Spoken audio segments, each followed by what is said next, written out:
Dr. Ben Schmidt apresentou a palestra Requisitos de Saúde para uma Longevidade Plena no dia 24 de abril de 2018. Este foi o segundo ciclo de debates promovido pelo portal Avosidade. Esse evento é um dos eventos, é o segundo evento do ciclo Avosidade de encontros esse ano aqui na Unibis Cultural. O tema é a coisa que a gente tem mais preciosa, se pode dizer, que é a saúde. Com a saúde a gente pode fazer tudo, inclusive amar todos. E a escolha do Dr. Ben Schmidt e do Fábio Romano, ela foi feita com muito critério, como tudo a gente procura fazer, justamente trazer a quem viesse estar aqui conosco e para os leitores do Avosidade esta preciosidade que é a saúde. Bom, hoje eu falei da medicina integrativa e o olhar da medicina integrativa para o nosso autocuidado, focando na longevidade, que esse era o tema principal da palestra, né? Então, dentro desse tema eu procurei falar o olhar que a medicina integrativa tem para isso. E a medicina integrativa ela é uma abordagem médica que procura olhar para a pessoa e não para a doença ou para os sintomas.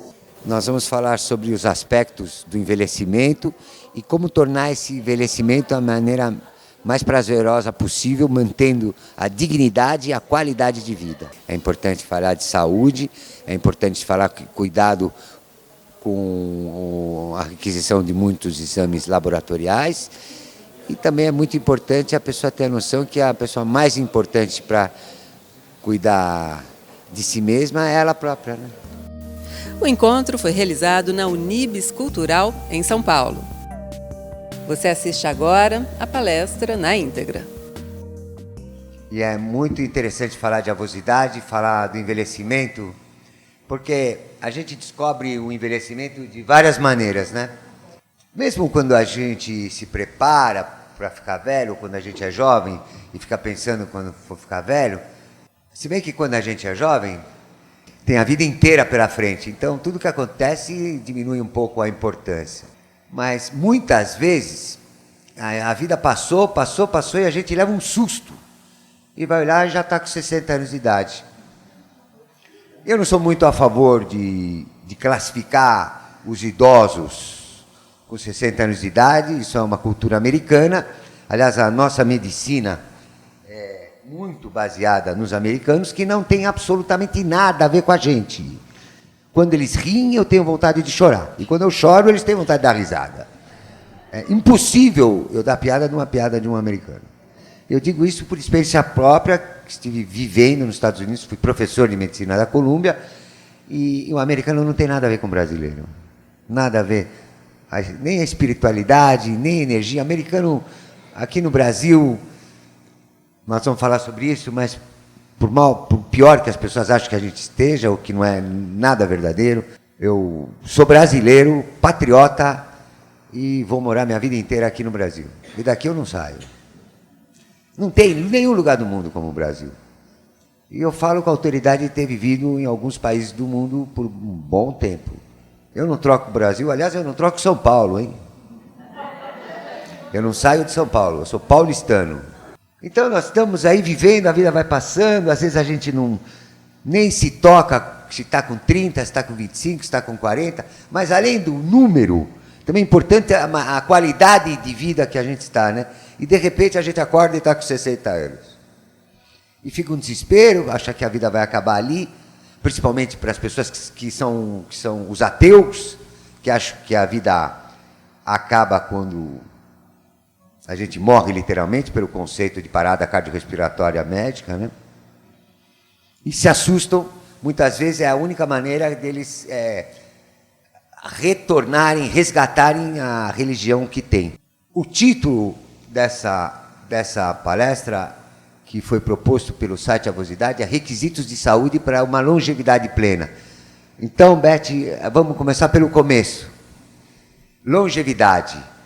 O professor Fábio falou de telômero, mas que é uma visão de higiene, né?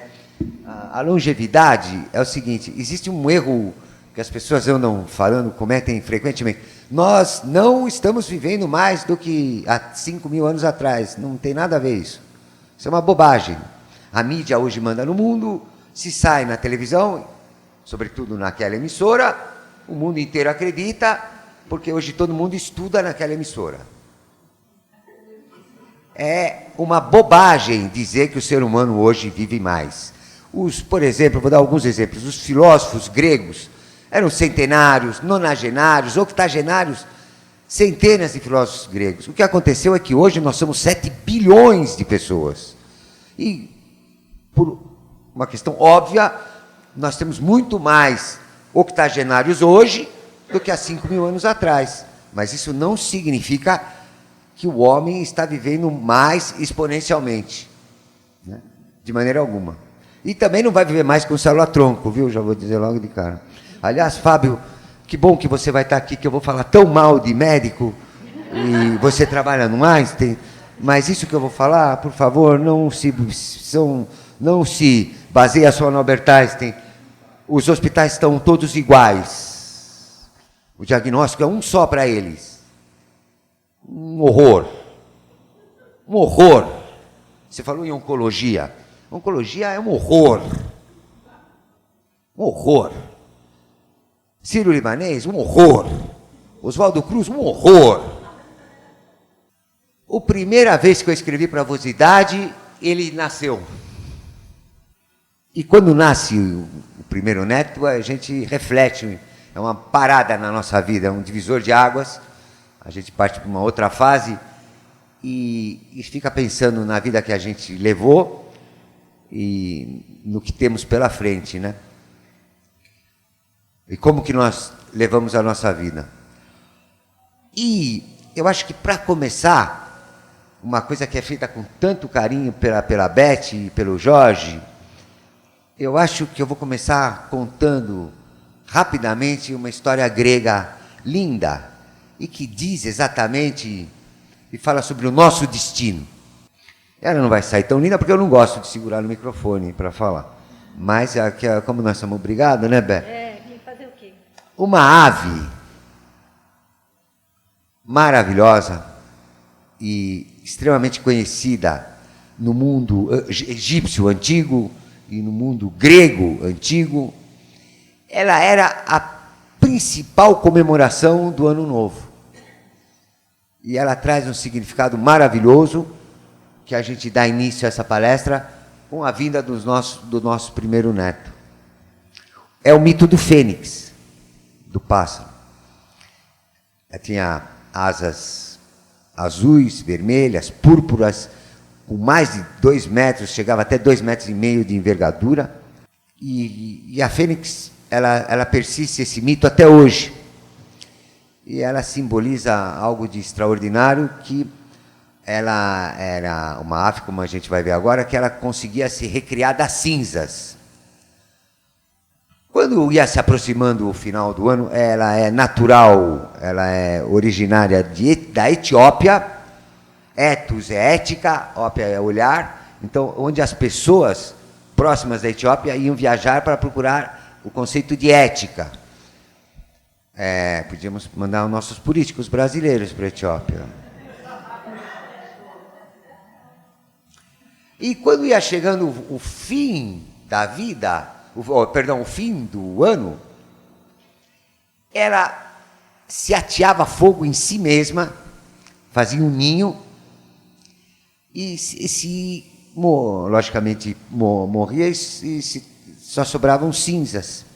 Ela recolhia, essas cinzas eram recolhidas, levadas numa espécie de um altar em Heliópolis, porque os egípcios consideravam o mito da fênix como uma consagração ao sol. E ela se sentava em cima de um tronco de mirra e, ali sentada em cima de suas próprias cinzas, ela tinha o poder de renascer todos os anos. Conta Heródoto e outros papiros egípcios antigos que essa ave vivia 5 séculos, 7 séculos, 12 séculos, 1.200 anos. E, na verdade, existe uma metáfora nesse renascer da fênix, que, na verdade, ele tem muito mais a ver com metamorfose, que é nós evoluirmos durante a nossa vida e conseguir vencer todos os desafios e todos os problemas que o Fábio já mencionou que todo mundo tem. Então a fênix simboliza essa luta da condição humana em melhorar a nossa qualidade de vida e vencer os desafios que se apresentam todos os anos. Mas eu acho que tem uma coisa muito mais legal do que isso. Ela não colocava ovos, porque a fênix, ela podia se recriar e renascer todos os anos, mas ela não podia procriar. E isso significa uma coisa bem mais profunda do que só vencer os obstáculos da vida. O que significa isso e por que esse é o primeiro slide? E o que ele tem a ver com o Neto? É que nessa época, nesses últimos 50 anos que vivi, percebi que nós passamos da seguinte maneira: a gente faz tudo pelos nossos filhos, vive pelos nossos filhos e muitas vezes esquece da gente mesmo. E passa a vida inteira, esquece-se de nós para viver só para os nossos filhos. Com isso, a gente faz um erro duplo. Além de a gente não viver a nossa própria vida, a gente ainda deposita neles um monte de esperanças que são nossas e não deles, e acaba atrapalhando a vida deles, e acaba atrapalhando que eles concluam o destino que cada um deles tem.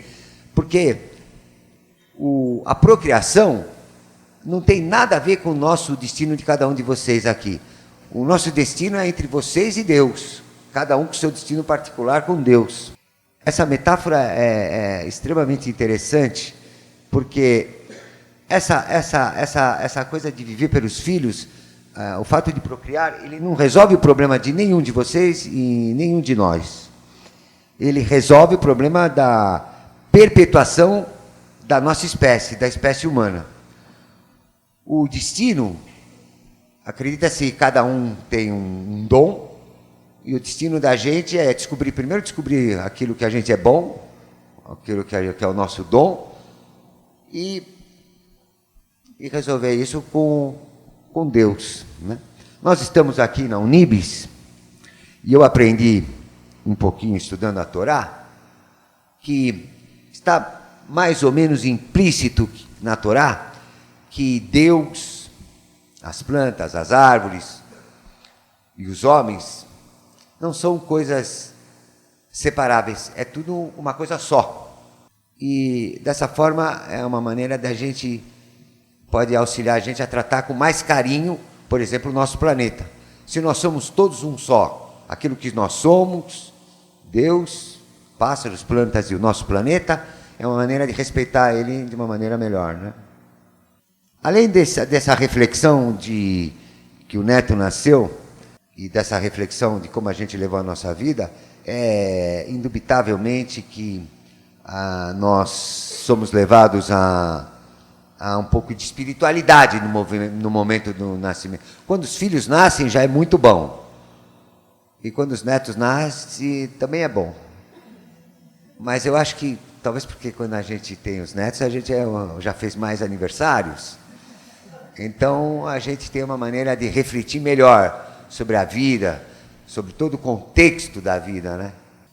Por estar aqui dentro da Unibis, eu vou deixar uma mensagem interessante de um rabino, Stiffelman, que eu achei muito interessante, que certa vez eu li, e que disse o seguinte, por exemplo, em relação aos judeus, por exemplo.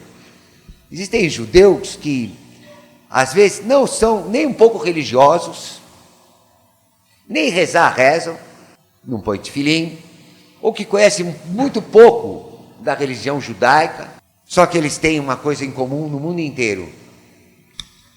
Disse o rabino que qualquer judeu, quando entra numa sinagoga, ele sente que ele está entrando, de alguma forma, dentro de uma segunda casa dele, independente dele ter sido um estudioso da Torá ou não. Enfim, os netos levam a gente a pensar em Deus profundamente, e sobre Deus, e agora para os ateus, existe um cientista famoso Eu vou aproveitar que agora eu falei a palavra cientista para explicar para vocês. Eu sou um médico, sou cientista e eu vou explicar o que um cientista faz num evento como esse hoje aqui, já que eu falei a palavra cientista. É importante saber qual a diferença de um pesquisador e de um cientista. Pesquisador, a gente usa esse termo quando a pessoa, por exemplo, quer estudar colesterol, por exemplo. Ele vai lá e pega todos os artigos sobre colesterol e faz um resumo desse artigo e oferece isso para a mídia científica sobre o status quo do colesterol. Isso é um pesquisador. E a pesquisa abunda no mundo inteiro, né? E ela tem o seu valor. Mas o cientista, ele faz uma coisa diferente.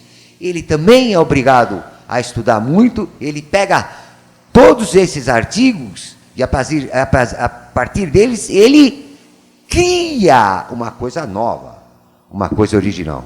Isso é um cientista. Os cientistas antes, eles não vinham aqui. O cientista não ia no show da Xuxa, no Jô Soares. O cientista sempre ficava recluso lá dentro de uma faculdade de medicina, preparando o seu paper, né? Cada vez mais difícil publicar em revista boa, até que de uns tempos para cá, é um pouco recente, que as principais faculdades americanas tiveram a brilhante ideia de entender que o cientista não pode ficar fechado dentro de um laboratório. Eu praticamente nasci dentro de um laboratório, e mesmo depois de ter nascido, ainda vivi dentro do laboratório praticamente toda a minha vida até aqui. E um cientista é muito melhor que ele saia do laboratório, e agora, com esse mundo digital, que tem tantos problemas que a gente vai ver daqui a pouco, vai ser quando eu falar mal de médico, Fábio, é muito interessante um cientista sair de dentro do seu lugar de pesquisa para o público. Pode ser o público do Face, pode ser o público do jornal, porque é uma maneira dele traduzir num português acessível a todas as pessoas. Afinal de contas, o valor da ciência só vale quando ele é passado para os outros, e que os outros possam captá-lo e entendê-lo para melhorar a qualidade de vida. Então, o que adianta um cientista fazer uma extraordinária publicação em telômeros, em genes? Genes, vamos pegar isso de gatilho. Hoje os médicos estão tratando de genes. Um horror.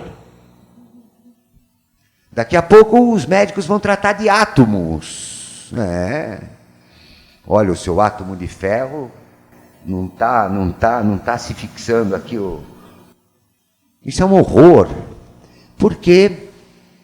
Porque esses mesmos genes e esses átomos, eles não podem se esquecer, fazem parte de um corpo humano. A medicina só tem razão de ser se ela for uma medicina humanista. Mas eu acabei pulando sobre Deus. O Richard Dawkins publicou que Deus não existia e que ele tinha acabado de provar, esse americano, que Deus não existia porque ele conseguiu criar uma célula sintética. E era um congresso muito chique, bem no estilo americano, 4.000 presentes. E esse congresso eu tive a possibilidade de estar presente, e ele falou da célula sintética dele. Se ele produzir uma célula sintética, teoricamente, né, ele poderia produzir a vida, né? Até que um menininho, bem jovenzinho, levantou a mão para o professor Richard Dawkins e perguntou para ele: puxa, professor, que legal, eu amei, quer dizer que agora nós somos capazes de produzir uma célula sintética?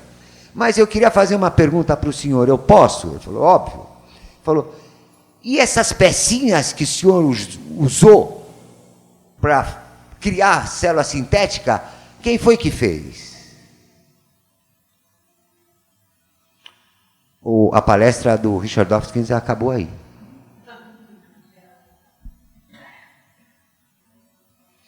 A razão nunca explica a vida. E aliás, talvez ela nem tenha, o objetivo dela nem é realmente tentar explicar a nossa existência, né?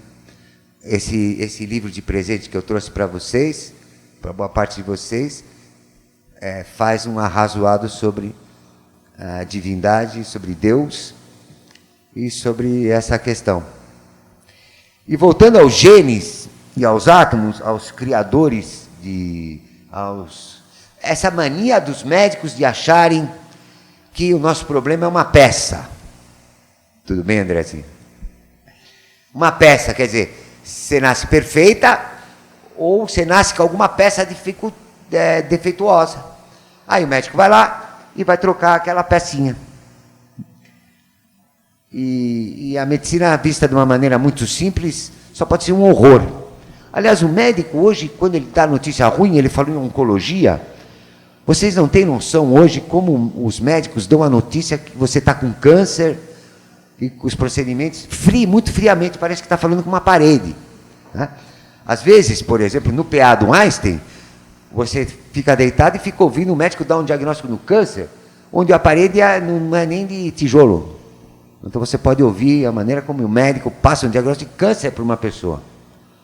Logicamente que nem todos os cânceres são fatais, mas, por exemplo, se for um câncer do cérebro, por exemplo, glioblastoma multiforme, perdão, ele é fatal rapidamente. Então, essa falta de humanização não ocorre só aqui no Brasil. Eu posso dizer o seguinte para vocês. Com a autoridade que o currículo, não meu propriamente dito, mas da neuromuscular, da neurologia da Escola Paulista de Medicina. Eu sou neurologista e patologista muscular da Escola Paulista de Medicina desde 1982. O médico brasileiro, o bom médico brasileiro, é o melhor médico do mundo, na minha humilde opinião. Não existe que nem o médico. Eu já gosto tanto do Brasil, o médico brasileiro é top. É top. Quando ele é o cara, ele é o top. Porque lá fora, as pessoas são tratadas por uma senha, por um número. O médico não vem conversar com você, fazer perguntas simples, básicas, que todo médico deveria fazer, logo de cara numa consulta. Como vai a senhora? Como vai a sua vida? A senhora tem filhos? A senhora tem netos? Né? Conhecer quem é a pessoa que você vai tratar, né? Hoje os médicos preferem, quando entra no hospital, falar em entrar no hospital, é bem difícil sair do hospital. Vocês já tentaram? Eu já saí, como eu fui obrigado a entrar, fui obrigado porque não me levaram no hospital. Para sair do hospital não é uma coisa tão fácil hoje em dia. É fácil entrar. E se entrar como particular, enquanto tem dinheiro, tem esperança. Que é uma vergonha absoluta para a espécie humana. Tem pessoas que estão mortas dentro do hospital e são mantidas vivas, porque enquanto tiver dinheiro, tem esperança. Então ficam traqueostomizadas, gastrostomizadas, às vezes sem consciência, e estão ali por um problema financeiro. E a família, dependendo do quasquasquá do doutor, a família cai no conto de que realmente pode acontecer alguma coisa e ele pode voltar a ter um convívio familiar. É muito triste isso. A gente, agora eu vou falar mal de laboratório.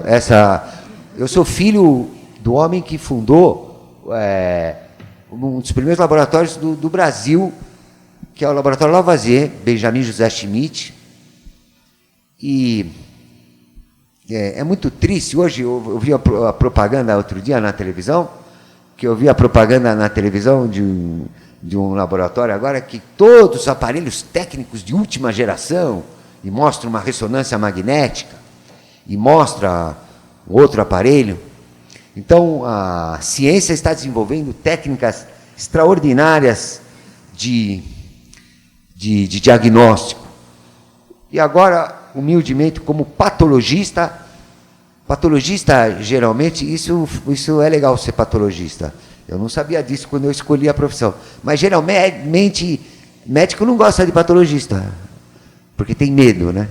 Porque o patologista, ele, por conta da profissão, ele é obrigado a estudar todos os tecidos do organismo e tem uma visão holística da vida, né? O que um exame de laboratório não fornece.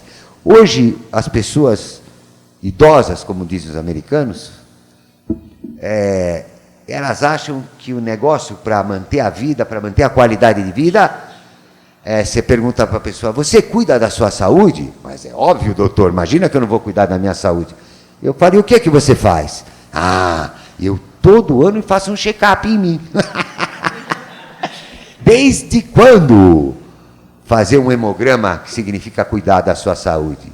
Desde quando fazer exames de laboratório significa cuidar da sua saúde? Mesmo porque a imensa maioria dos exames que são feitos não valem nada, não significam absolutamente nada. Eu fui presidente do Lavazer durante pouco tempo. Meu pai adoeceu e não gostei dessa profissão de ser dono de laboratório. Eu cheguei a pegar um pedido médico de mais de 1000 exames para um paciente. E que se eu pegasse esses 1000 exames e fosse perguntar ao médico por que ele está pedindo aqueles exames, ele não saberia me responder. Mas além da falta da medicina humanista, eu tô perdendo um pouco de tempo aqui na medicina, Beth, porque essa é a função que eu sou obrigado, como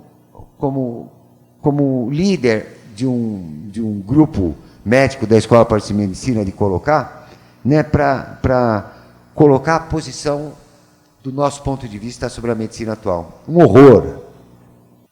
Repito, medicina humanista. Se os médicos fossem humanistas, Fábio, talvez nem muitos cânceres poderiam se desenvolver, né? Tem muito profissional de extremo gabarito que tem a plena noção que o câncer, por exemplo, é uma ferida na alma, né? Então, o carinho talvez seria a melhor solução. Eu vou dar alguns exemplos para exemplificar bem, e depois a gente vai voltar para a avosidade. Mas só para vocês entenderem como isso tem consistência nessa fala. Coisas que acontecem no Brasil, coisas que acontecem no mundo inteiro. Quem já ouviu falar em vesícula biliar? Então, todo mundo, mas não é todo mundo que está com a sua vesícula biliar aqui agora, né? Por quê? Porque foram no médico. Foram no médico, o médico pediu um ultrassom, porque médicos gostam de pedir exame, agora examinar com calma, né? É mais difícil hoje em dia. A medicina decaiu muito, sabe, Fábio, porque aumentaram muito o número de escolas de medicina no nosso país, e nem todas elas têm um corpo docente bacana. Mas os exemplos que eu escolhi para falar para vocês, para exemplificar e dar consistência nisso que eu estou falando, hoje, toda pessoa que entrar num hospital com cálculos na vesícula biliar, o médico vai querer tirar a vesícula biliar. Sabe, ela não serve para nada, entendeu, senhora? Ela está ali, mas não serve muita coisa. Então, se a gente vai num hospital, no AIS, por exemplo, o número de colicistectomias, que é o nome dado à cirurgia de vesícula biliar, é absurdo. Tiram vaga de quem realmente, às vezes, precisa estar operando. Depois de vesícula biliar, outro exemplo muito triste é a hemorroida. Médico famoso não significa médico bom. Médico bom é o médico que te trata como uma pessoa, como um ser humano, e que quando você precisa ele está presente, ou que ele está presente sempre com você, que dá o seu celular para você, que você pode ligar para ele quando precisar. Isso é o médico bom. Não é um médico que sabe genética. Médico humanista. Eu sou aluno de Walter Edgar Maffei. Walter Edgar Maffei é o titular de patologia, de anatomia patológica da Santa Casa de Misericórdia de São Paulo. E qual foi minha surpresa? Eu fui professor de medicina na Salpêtrière, em Paris, e quando eu cheguei na Salpêtrière, existia o busto de Maffei. Sabe que patologista sempre trabalha perto dos mortos, então é sempre no segundo subsolo. E lá no segundo subsolo eu vi o busto de Maffei. E Maffei era um cara inacreditável, ele previa o futuro. Ele xingava os médicos, eu ficava impressionado como ele xingava os médicos na frente, né? Não por trás, né? Falava na frente dos médicos e ele previa o futuro. O que ele falava? A medicina está cada vez pior e os médicos não vão conseguir vencer o poder da indústria farmacêutica. Os médicos no futuro não vão examinar ninguém, vão pedir 1 milhão de exames e vão dar remédio. Quer ver uma coisa, Fabinho? Mas não pode mentir. Quem é honestamente aqui que não toma nenhum medicamento por dia? Levanta a mão. Pô, eu já gostei dele. Como chama esse senhor? Como chama o senhor? Renato, você é bom, hein? Foi o primeiro que levantou a mão e levantou com força. Você não toma nada. Não. Aí atrás. Porque a indústria farmacêutica, não sei se vocês sabem, o poder dela é maior que a indústria petrolífera, né? Vocês não sabem, mas ainda bem que o Lula e a Dilma não descobriram isso, porque eles podiam ter ganho 3 vezes mais. Eles compraram as pessoas erradas. É a Sanofi, o dono do tesouro da terra. Porque todo mundo hoje, principalmente na cultura americana, né? Pra vocês terem uma ideia, eu cheguei nos Estados Unidos em 1988, como professor assistente do departamento de neurologia. E nesse ano de 1988, eu nunca vou esquecer, saiu uma reportagem que o ovo tinha muito colesterol e o americano ficou uns 6 meses sem comer ovo. Que é uma coisa ridícula. Porque o ovo é um alimento extraordinário. Vocês podem perguntar para qualquer nutricionista. Agora, sabe, Fábio, você comer 12 quilos de bacon por dia, você vai morrer embaconzado. Então, tudo depende nessa coisa de alimentação. Às vezes não é só o que eu estou comendo, é o quanto eu estou comendo. E que as pessoas não dizem. E a melhor maneira de emagrecer é realmente colocar um esparadrapo, sabe, senhora, na boca. Eu não comi. Porque eu ainda não conheci, nesses mais de meio século de vida, ninguém que não come fica gorda. Não existe. Então, esses exemplos de medicina, Beth, eu quero deixar aqui para vocês o seguinte. A medicina evoluiu do tempo da magia, a medicina científica trouxe enormes ganhos para a sociedade e para a civilização humana.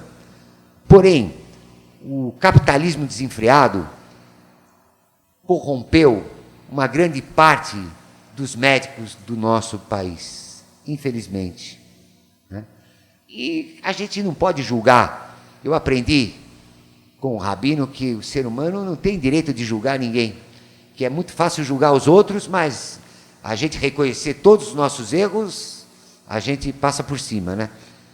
Então a gente não deve julgar ninguém, porque esses médicos, eles são muito mal remunerados. Uma Fei sempre dizia que uma pessoa com 60 anos de idade que se submete a uma bateria de exames vai achar. Alguma coisa vai achar. Alguma coisa, quem procura acha. Vai achar um pólipozinho no intestino grosso e o cirurgião vai querer tirar o pólipo. Sabe, vai ficar maligno esse. São videntes esses médicos. Vai ficar maligno. E o Fábio mesmo, eu surpreendi o Fábio falando no estado que os médicos, não é lógico, o Fábio está falando a linguagem que o médico mostrou para ele, é pré-diabético, né? Nós somos todos pré-mortos. Porque eu vou dizer para vocês que nós vamos morrer. Quer dizer, nem sempre a medicina é fiel à ciência. A ciência é uma coisa séria. Uma coisa séria. Não pode ser ensinada nessa televisão. E num dos artigos da avosidade, voltando para a avosidade, eu digo exatamente isso. É guerra contra essa televisão totalmente hipócrita, totalmente mercenária que nós passamos a maior parte da nossa vida. Tirando o começo, eu me lembro da primeira televisão branco e preto que chegou na Avenida Pompeia. E como era gostoso, como foi legal ver o começo da televisão. E para lutar contra a televisão, eu acho que os avós, todos aqui que são avós, nada melhor do que usar a sua experiência para colocar as coisas que realmente têm valor na vida. E o que a gente pode dizer que realmente tem valor na vida? E se alguém achar alguma coisa melhor do que eu vou dizer agora, por favor, me ensinem. Mas eu acho que as duas coisas que mais têm valor na vida é o tempo e a nossa família. Eu sei que essa televisão prega uma apologia contra a família insustentável nos nossos dias. Mas a família e o tempo são os nossos verdadeiros tesouros. O tesouro não é o dinheiro, porque a felicidade não se compra. Mas é aquele avô que usa a sua inteligência, porque quando a gente vai ficando, os aniversários vão passando, todos acabam aprendendo com a vida. É o nosso melhor professor, né? E usar essa sabedoria para lidar com a sua família em particular, porque a família não são só os filhos. A gente tem os filhos e tem todos os agregados, primos, tios, cunhadas, cunhados. Então a gente precisa saber lidar com... Essa senhora que está rindo gostou quando eu falei cunhada. E às vezes é muito difícil. Então, usar a inteligência para conseguir que essa família fique coesa e bem estruturada, isso sim é inteligente, isso sim é qualidade de vida. Família e tempo. O que adianta ganhar tanto dinheiro e depois não ter tempo nem para gastar esse dinheiro que ganhou? Né? Ou gasta desesperadamente. Vai para Nova York e fazer compras. Comprar bugiganga. Nós não nascemos para comprar bugigangas. Nós nascemos para viver. Então a qualidade de vida começa justamente aí, Beth, em saber guardar o seu tempo como uma coisa sagrada, porque a vida é sagrada, a vida é um milagre.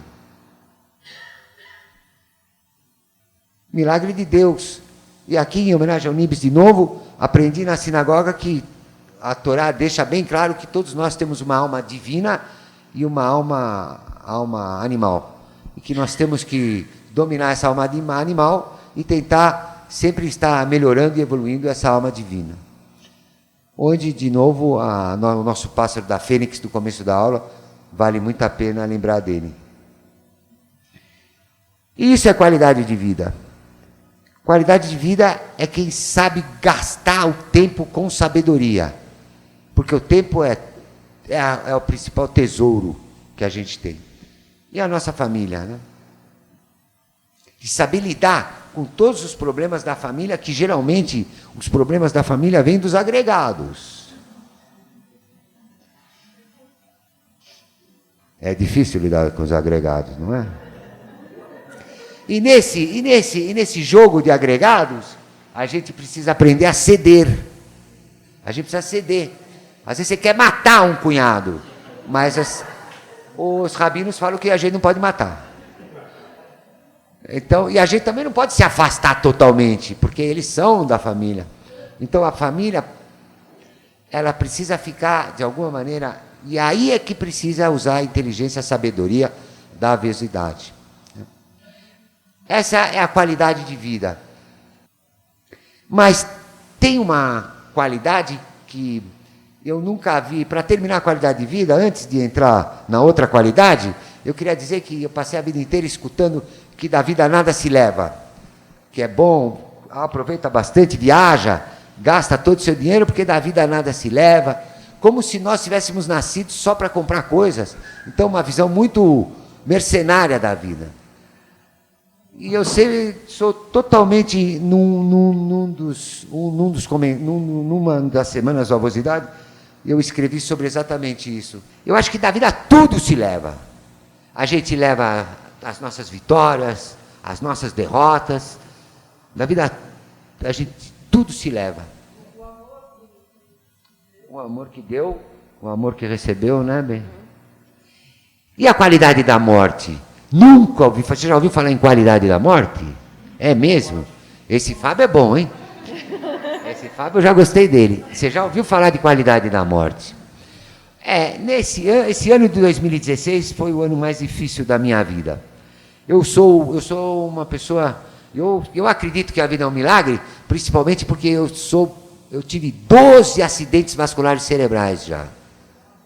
12. Podem procurar no Google, não tem outro.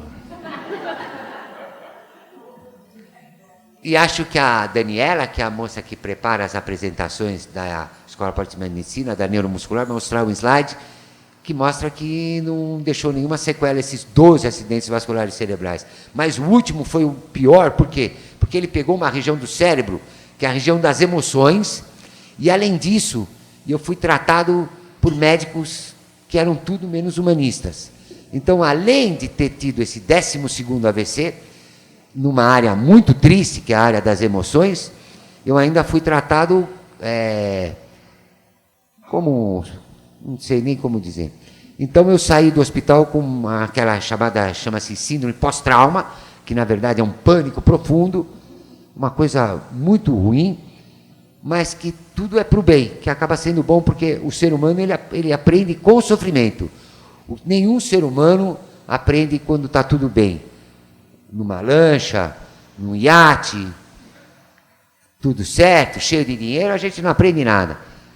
Foi Deus que fez, e é assim, e não cabe à razão humana tentar explicar isso. A gente aceita e não retruca.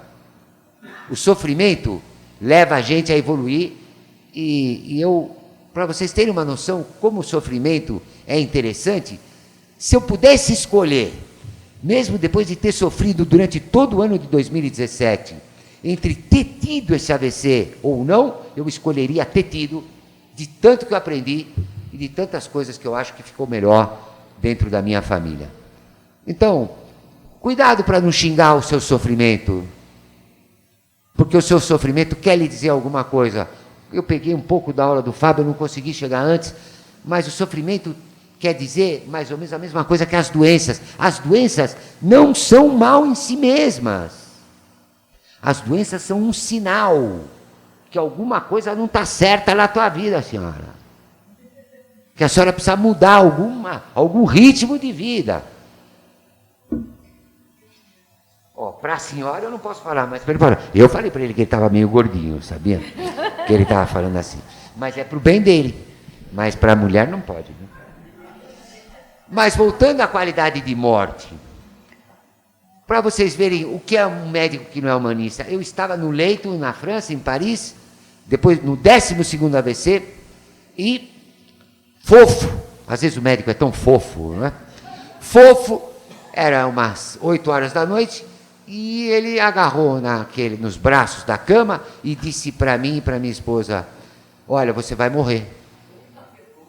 Não é fofo? Eu vou perguntar uma coisa para você. Que bem que ele fez para mim? Ele precisava falar isso para mim? Então, isso me marcou muito, foi um ano muito difícil, e como ele falou em autoajuda não, em autocuidado, como eu tenho muitas divergências com os médicos, principalmente os mais jovens atuais, eu prefiro me tratar eu mesmo. E por enquanto está dando certíssimo. Qualidade de morte. E comecei a pensar, meu Deus, eu ia morrer aqui, com esses franceses insuportáveis. Porque deixa eu explicar uma coisa para vocês. Neurologista é um ser insuportável. Porque ele estuda, e mesmo assim, ele tem medo do patologista, porque ele não tem a visão da medicina holística. Mas ele é de um ego. E o chefe de neurologia francês é insuportabilíssimo ao quadrado. Eu vou morrer aqui dentro nessa cama com esse sem vergonha dizendo que eu vou morrer. Cadê meus filhos? Cadê meus netos? Cadê minha mãe? Eu não vou morrer aqui. Então, comecei a pensar e saí do hospital correndo com a minha esposa, porque, repito, ninguém sai do hospital hoje em dia. Se não fugir. E se tiver dinheiro, pior ainda. Quando entra no hospital, a primeira coisa que eu acho que eu sugiro a vocês é o seguinte: entrou no hospital e fala, olha, antes do senhor começar a atender, eu já quero lhe dizer uma coisa. Eu não tenho dinheiro. É o maior conselho, é o único conselho que eu vou dar aqui para vocês. Eu não tenho dinheiro, tá entendendo? É assim mesmo. Cuidado com o médico famoso. Outra mensagem que eu deixo para vocês. Às vezes vale muito mais um médico que ninguém conhece, mas que atende você com humildade, com carinho, com amor. Você está muito melhor servida. Te dá o celular e lembre-se, você não tem dinheiro. Entrou no hospital, já avisa que não tem dinheiro. Fala que vai, se precisar, olha senhor, se precisar mesmo eu vou vender meu carro, mas eu não tenho dinheiro. É o conselho que eu dou do fundo do coração para vocês, antes de eu deixar as 3 mensagens mais bonitas que eu vim preparado para a velocidade. Qualidade da morte, quer dizer, vamos ver, vamos pegar aqui, vamos pegar a Beth. Por onde você começaria a falar de qualidade da morte? Aonde que a gente tem que morrer? É dentro do Albert Einstein? É dentro do Sírio-Libanês? Com aquelas enfermeirinhas? É lá dentro do hospital que a gente vai morrer? Que tem enfermeira que te pica e o braço fica roxo. Fofa. Ou os familiares, tem familiar. Como é que pode familiar não entrar dentro de um quarto de hospital, meu Deus do céu? Você teve um infarto, você está morrendo e não deixar as pessoas entrarem dentro do hospital para ficar com o cara. O que pode fazer mal dentro do hospital? Uma vergonha, um horror. Horror. Onde que é bom morrer? Beth, onde que você queria morrer? Em casa. Lógico. Olha, doutor, você me desculpa, você é maravilhoso. Mas eu vou embora, viu? Tchau. Ah, não pode ir, mas eu vou assinar por evasão. Eu vou embora por evasão. Aí é a única maneira que a gente sai do hospital hoje em dia. Por evasão. Porque se for esperar a alta do hospital, pode esquecer. Horror. E a qualidade de morte é a gente, depois que vai envelhecendo, isso é uma coisa inteligente. Vamos se preparar para a morte. A morte não é o fim. Mas vamos se preparar para essa morte física. Vamos se preparar aquilo que a gente tem de mais sagrado, que é a nossa casa. Morrer do lado dos nossos familiares. Ou não, vou ficar morrendo conversando com aquela enfermeira que quer que eu vá logo para ela poder sair com o namorado? Ou para aquele médico fofo que quer receber o que você está devendo para ele? Então, eu acho que qualidade de morte, por mais fúnebre que seja, é alguma coisa bem inteligente da gente se preparar para não sofrer muito e deixar claro para os familiares que a parada cardiorrespiratória, a vida não vale a pena a qualquer preço e a qualquer custo. Uma pessoa traqueostomizada, com gastrostomia e que tenha um déficit cognitivo, tipo demencial ou doenças neurodegenerativas mais graves como Alzheimer, e ela tiver com parada cardiorrespiratória, Deus sabe o que faz? Deixa a alma divina evoluir em outra dimensão. Não vou deixar ninguém da minha família preso dentro de um hospital com aqueles homens.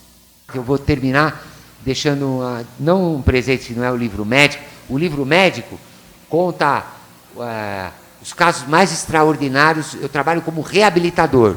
Então, a patologia muscular possibilitou, foi criado um setor na Escola Paulista de Medicina, onde a gente usa a ciência do músculo para as pessoas poderem se reabilitar. E o músculo diz, o Fábio falou alguma coisa disso, que na vida só tem uma coisa que a gente não pode fazer. O que a gente não pode fazer na vida? Só tem uma que a gente não pode fazer nunca. É não fazer nada. Porque o princípio da vida é motor. E depende da musculatura para gerar esse movimento. E antes da Beth para abrir para perguntas para vocês, o meu presente é o seguinte. Eu vou contar um pouco do meu currículo, mas não existe nada mais feio nesse mundo do que falar bem de si mesmo. Então eu quero deixar claro que eu vou falar um pouco do meu currículo só para enaltecer o presente que eu vou dar aqui agora. Eu tenho 12 mil biópsias musculares na Escola Paulista de Medicina, mas pelo mundo eu sou um homem de 30 mil biópsias musculares, que é uma cifra que não será atingida por mais ninguém, porque nem se faz mais tanta biópsia muscular no mundo. Além disso, eu completei ano passado 40 mil horas aula de medicina e ensino. Das principais publicações, existe uma revista chamada New England Journal of Medicine. Tem cientistas que passam a vida inteira querendo colocar um paper lá, que ele faz do objetivo da vida dele. Mas quem consegue colocar um paper na New England Journal of Medicine já pode dizer que é um cientista que está acima de um pesquisador. E por que eu quero terminar assim? Porque eu estou falando todo esse know-how de patologia muscular para vocês, para deixar o maior presente que eu posso deixar para vocês aqui hoje, que eu aprendi. Nesse último AVC, em 2017, eu acho que a yoga, a prática da yoga, ela é infinitamente melhor do que qualquer procedimento neuromuscular para reabilitar uma pessoa que tem atrofia muscular e para dar um upgrade na vida das pessoas. Eu estou, nesse ano de 2017 que eu comecei a praticar yoga, eu estou um belo professor de yoga, é um baita presente que eu desejo para todos vocês. Se tem um tiquinho de dinheiro, dá para o professor de yoga. Não dá para o médico, dá para o professor de yoga. É impressionante o que a yoga faz com a musculatura esquelética. E a yoga não consiste só de atividade física, ela também faz parte das práticas integrativas que nasceram, viu, Fábio? Na Escola Paulista de Medicina, as práticas integrativas nasceram, quero crer, há 12 ou 13 anos atrás, com a Cici Fontes, e elas vieram através do Acarito Souza Bulli de Oliveira, que foi o meu primeiro pós-graduando na Escola Paulista de Medicina, e que é famoso, mas também tem gente famosa que é boa. Ele é famoso e bom. Nem todo mundo que é famoso também a gente vai jogar fora. E ele quis trazer os cuidados integrativos para tentar humanizar os médicos. Para tentar fazer os médicos serem um pouco mais... A gente não está dando a notícia para uma parede que está com câncer. Ou agora está na moda os neurologistas. Amanhã, por exemplo, eu estou na Câmara Municipal de São Paulo falando sobre esclerose lateral amiotrófica. Agora está na moda, dependendo do exame neurológico, o médico chegar para a paciente, olha, você que gosta de fofo, vê se tem coisa mais fofa. A senhora me desculpe, a senhora tem esclerose lateral amiotrófica, essa doença varia entre 2 a 3 anos e meio, 4 anos de vida, não tem tratamento, não tem nada para fazer, tá bom? Ele matou ela aqui agora. Quem é que vive sem esperança? Quem é que vive sem sonho? O ser humano não é capaz de viver sem sonho e sem esperança. Então, Beth, esse era o meu presente que eu queria deixar para vocês, com a autoridade de ser o maior patologista muscular do nosso país e de ter a maior experiência de patologia muscular fora do nosso país. A yoga é insuperável para não só a reabilitação neuromuscular, infinidades de doenças que comprometem o músculo esquelético, mas para a qualidade de vida, para viver bem, para aprender a respirar. A gente nem liga para a respiração. E a coisa que a gente mais faz na vida é respirar.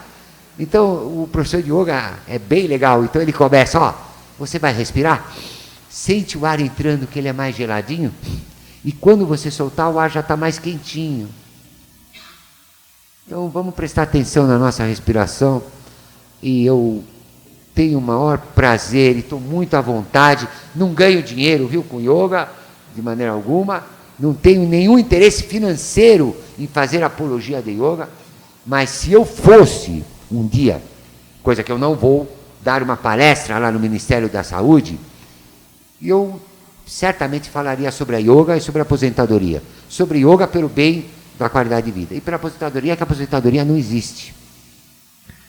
Não existe aposentadoria, porque quem para de trabalhar, fica doente e morre. Então vamos lá. Gente, sim, super obrigada aqui ao Dr. Beni, ao Fábio Romano. Eu diria que estou feliz e, como a gente se permite, emocionada de trazer aqui, não só para a Unibis, mas também para o pessoal que segue o Avosidade, que conhece o Avosidade, que conhece um pouco mais graças a vocês, de cada mês trazer um tema diferente. Esse mês, um tema riquíssimo. E como o assunto da gente é palpitante, eu gostaria que vocês começassem a perguntar. O que é legal, que a gente tem tentado fazer, é que nesses eventos a nossa audiência tenha uma coisa muito rara, que é falar com o seu especialista. Então, vou lhe dizer, então, nesse ano de 2017, que o médico falou que eu ia morrer, ali, e as enfermeiras que estavam nesse momento, eu vou lhe dizer o seguinte, e aquilo que eu conheço de medicina, conforme ele disse, eu completei 40 mil horas de aula e ensino, eu completei, sabe, Beth, minha primeira aula de medicina foi aos 17 anos de idade, que eu me tornei monitor de anatomia patológica da Santa Casa de Misericórdia, no dia 20 de outubro de 1974. Então, eu quero dizer o seguinte, nessa hora da morte, nada mais para acalmar nosso espírito, a gente perdoar as pessoas que não fizeram mal e as coisas que a gente não conseguiu fazer em vida, perdoar a nós mesmos, né? Eu não consigo enxergar nenhuma equipe e logicamente que não vai ser o home care, né? Porque o home care é outra coisa que é um pouco mais horror ainda, né? Porque o home care é a medicina mais barata para tentar não levar o paciente, dar custo dentro do hospital. Mas, veja bem, vamos supor, existem as pessoas idosas podem envelhecer de duas maneiras, Beth, ou com perda cognitiva, ou sem perda cognitiva. A reabilitação com perda cognitiva e sem perda cognitiva é a mesma. Ela se baseia principalmente numa atividade física e mental, né? Por isso que não é bom parar de trabalhar, porque a gente perde a atividade cognitiva. A gente tem que trabalhar e exercer o seu dom, cada um tem o seu dom. Eu acho que para responder isso tem que ser Deus mesmo, por que ele estava lá. Agora, eu não consigo enxergar sinceramente bem coisa mais agoniada do que morrer dentro de um hospital. Não consigo. Não tem coisa pior dentro de um hospital. Porque aquelas pessoas que estão cuidando de você não te amam. Aquelas pessoas que estão passando os últimos momentos, onde você quer dizer alguma coisa, quer se expressar, ou quer dar um último suspiro, você não vai encontrar dentro do hospital. Gostaria de complementar. Sem dúvida, acho que ninguém precisa sofrer, ninguém precisa ficar com dor, ninguém precisa passar por uma situação de extremo desconforto, já que existe tanta tecnologia e avanços que a gente entende que são muito segmentados, esquecem de olhar a pessoa, ficam olhando o sintoma, mas para aquele quadro que talvez seja interessante cuidar de um dado sintoma, a gente tem que fazer uso disso. E morrer em casa, acho que a boa morte não é só morrer em casa ou morrer no hospital, mas é aproveitar o máximo dessa experiência, né? Eu vejo alguns médicos no hospital que não contam para o paciente o prognóstico, que não contam o quadro, não conversam com a família, ou o paciente pede para não contar para a família. Eu sempre faço a intervenção, quando eu posso, junto à equipe, de que isso tem que ser colocado para todo mundo. Porque com as cartas na mesa, você consegue escolher o jogo. Você fala, ok, então eu sei, eu quero... Às vezes eu vejo muito comum o paciente falar, então eu quero resgatar o contato com aquele irmão que eu briguei há 20 anos e não converso mais. Com tal pessoa eu gostaria de ver. Ou seja, ele aproveitar ao máximo esse tempo que ele tem aqui. Seja de um dia, seja de um mês, ou seja de uma década, não interessa quanto. Fábio, vocês têm que entender o seguinte, isso que o Fábio está falando é muito legal. Esse médico é horror 4, 5 estrelas, então, porque mentir ao paciente o seu prognóstico, que parece ser evidente, se bem que prognóstico é uma coisa para Deus, né? Esse Stephen Hawking, que acabou de morrer, o médico falou para ele que ele tinha que ter morrido há não sei quantos anos atrás, e morreram todos os médicos dele, né? Então, médico não é para fazer prognóstico, médico não é evidente, mas isso que o Fábio falou é muito legal. Mas se você, por exemplo, um glioblastoma multiforme, Não existe nenhum caso de glioblastoma multiforme, um tumor cerebral, que a pessoa sobreviva mais que um ano e meio, por exemplo. Pô, eu sou obrigado, é minha responsabilidade. Eu tenho que contar para a família, porque a família vai organizar a morte. Aí não é qualidade de morte. Eu vou organizar a minha morte. Eu vou fazer as doações daquilo que sobrou de dinheiro, depois que eu sair do hospital. Eu vou organizar as coisas, eu vou dizer para os meus filhos, eu vou organizar a morte. Agora, sabe, para terminar a qualidade de morte, bem abençoado aquele que morre dormindo, né, bem? Quisera todos nós. Só lembrando que morrer em casa também é uma escolha da família, né? Que estrutura, não só física, mas emocional, essa família tem para dar conta disso. Por isso que a conversa e a verdade tem que ser colocada sempre, para que as decisões possam ser tomadas de uma forma coerente e de forma que agrade a todos e ninguém seja pego de surpresa. Beth, eu preciso homenagear, nós estamos na Unibis Cultural, e eu vou dedicar essa palestra aos rabinos da sinagoga Beit Rabat e a todos os rabinos do nosso país. E Daniela, eu vou passar um vídeo e vou explicar por que eu resolvi homenagear o Rabino Dubi. Antes do vídeo, eu tenho uma pergunta. Então, por favor. E aí é uma pergunta com vida. Uma pergunta para a Com gente vida viver. melhor do que falar da mãe. É o seguinte, aí, Fábio, um pouco para você. Desde que a gente lançou o site, a gente tem notado o seguinte: todo mundo que vira avô rejuvenesce. É uma coisa impressionante. E eu queria ver, Fábio, se você tem uma coisa para contar para a gente, esse autocuidado, porque algumas das entrevistas que nós fizemos, por exemplo, o Juca Kfouri, nós entrevistamos ele em uma ocasião, ele disse que não fazia nada, tinha ficado sedentário e resolveu voltar a jogar. Eu não sei se basquete, alguma coisa. O que ele jogava mesmo, Jorge? Basquete. Então, depois que as netas nasceram... Eu não posso te responder o que ele jogava. Então é o seguinte, como é que a gente consegue esse autocuidado? Depois que vira avô, como é que... Vamos lá, gente, como é que a gente... e avô não precisa necessariamente ser o avô biológico. Eu conheço aqui, tem uma amiga muito querida que está aqui comigo, a Lígia, que ela... Também como Fênix, né, ele renasceu muitas vezes, teve uma trajetória difícil, e eu a vejo uma avó linda para a sobrinha neta.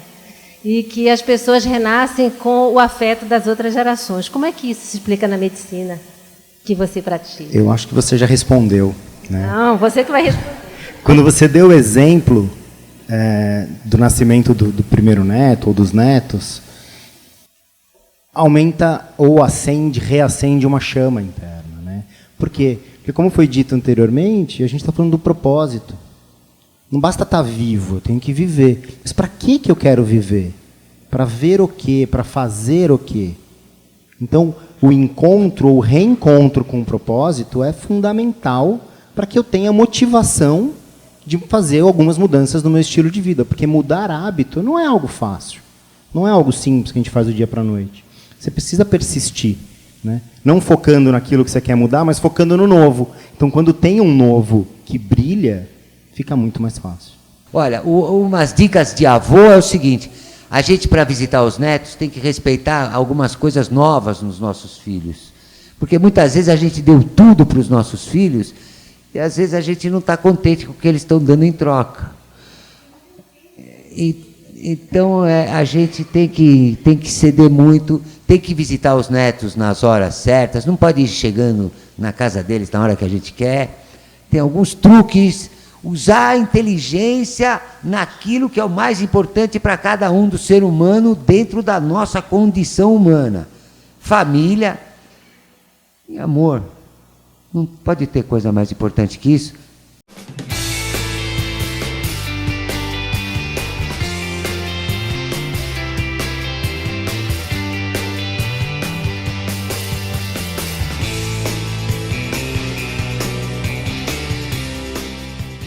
Então, essa prancha é uma prancha de stand-up, e aos 60 anos de idade, depois do 12º AVC, em 2017, e motivado principalmente pelo meu filho, que ama o surf, e eu queria que ele sentisse orgulho de mim, e fui me preparar durante 1 ano para conseguir me tornar um surfista vagabundo.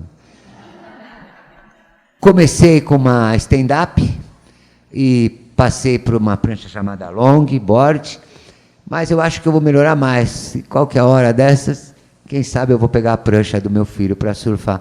Isso é um exemplo meu para todo mundo, que nunca é tarde para nada nessa vida. É muito melhor a gente começar a viver algumas coisas no último segundo da nossa vida do que passar uma vida inteira sem nunca ter existido. Nunca é tarde para nada. O que vocês tiverem vontade de fazer, pode começar, que com vontade tudo vai acontecer. Muito legal.